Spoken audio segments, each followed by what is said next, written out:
Hello guys! In this video, you will learn how you can share time stop in YouTube app. So right here, as you can see, there is a video that I want to share, but I don't want to share the whole video, but a portion of that video. So what I'm going to do is just to tap on share icon right here, and then I'll just tap on copy link. Now go on your notes, and then we have now to paste the link that we've copied, and then we will just add some question mark and then the timestamp that you want to start the video. For example, right here at 3 minutes.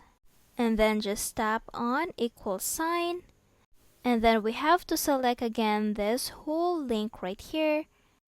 After that, we can now share this to anyone on your contacts.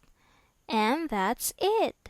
I hope this video helped you out. Thank you for watching and see you on my next video. Bye!